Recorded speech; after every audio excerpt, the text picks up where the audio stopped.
Rafael Nadal s'est récemment exprimé sur les différents traitements dont il a bénéficié lors du tournoi de Roland-Garros. Il nous dit avoir bénéficié d'infiltrations et que sans ces infiltrations, il n'aurait pu jouer aucun de ses matchs et donc en aucun cas remporter Roland-Garros. Et certains crient au scandale et pensent que ce type d'infiltration devrait être interdit dans l'avenir. Bonjour, je suis le Dr Frédéric Leibert et je vais vous expliquer aujourd'hui ce que c'est qu'une infiltration et en particulier celle dont a bénéficié Rafael Nadal.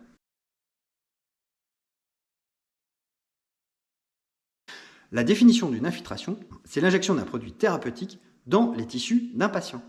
Et des infiltrations, il y en a en fait des dizaines de différentes. Cela dépend du produit utilisé et de l'organe qui va être infiltré. Le produit le plus connu du grand public, ce sont les corticoïdes. Une infiltration de corticoïdes dans un tissu a un très puissant effet anti-inflammatoire. Cela va permettre de diminuer localement une inflammation importante. Par exemple, dans les inflammations articulaires ou dans les inflammations tendineuses. Cependant, ces infiltrations de corticoïdes ne sont pas sans risque. Il faut éviter de les répéter de manière trop importante, car il existe un risque d'atrophie et de destruction des tissus. Cela peut même parfois mener à des ruptures de tendons. Donc, les infiltrations de corticoïdes sont donc très utiles, très puissantes, mais elles sont à utiliser avec parcimonie. Deuxième type d'infiltration qu'on peut réaliser, ce sont des infiltrations de viscosupplémentation. On utilise de l'acide hyaluronique pour protéger les tissus et en particulier les articulations. C'est donc souvent des injections intra-articulaires qui vont venir lubrifier l'articulation, ce qui est très utile par exemple dans l'arthrose. Le troisième type de produit qu'on peut utiliser, ce sont les PRP. Il s'agit d'un produit biologique. On va prendre le sang du patient, le centrifuger, récupérer une partie du sang qui comprend les facteurs de la régénération des tissus et on va aller l'infiltrer dans un tissu qui a besoin de se régénérer. Dans la maladie de Müller-Weiss, ces trois types de produits peuvent être utilisés. On va les utiliser en intra-articulaire, de part et d'autre du naviculaire. On ne peut pas les injecter directement dans l'os, c'est trop dur et ça ne pourrait pas se diffuser. On va donc avoir un effet soit anti-inflammatoire avec les corticoïdes, soit un effet de lubrification de l'articulation avec la viscosupplémentation, soit un effet de régénération avec les PRP. Mais en aucun cas, ce type d'infiltration réalisé quelques minutes avant un match ne peut permettre de jouer un match normalement. Rafael Nadal n'a pas bénéficié avant les matchs de ce type d'infiltration. Il le dit lui-même et son médecin aussi, il a bénéficié d'infiltration des nerfs.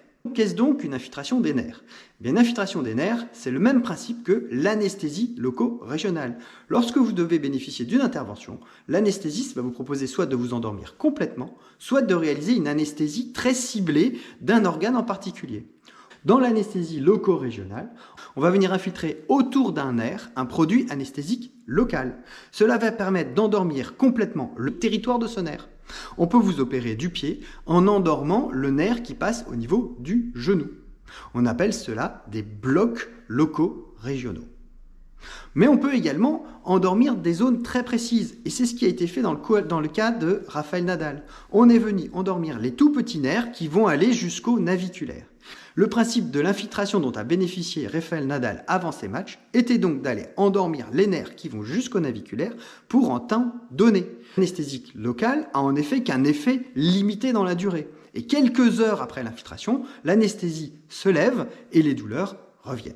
C'est de là que naît la polémique. Il a donc bénéficié d'un traitement qui l'a soulagé temporairement pour lui permettre de faire un match. Mon but dans cette vidéo est de vous donner les clés pour comprendre ce que c'est que la maladie de Müller-Weiss, ce que c'est qu'une infiltration et ce que c'est qu'un bloc nerveux. À vous maintenant de vous faire votre propre avis sur la question. Pour ma part, je vous reverrai dans les prochaines vidéos d'SOS Cheville ou peut-être, si vous êtes professionnel de santé, sur l'une de nos formations.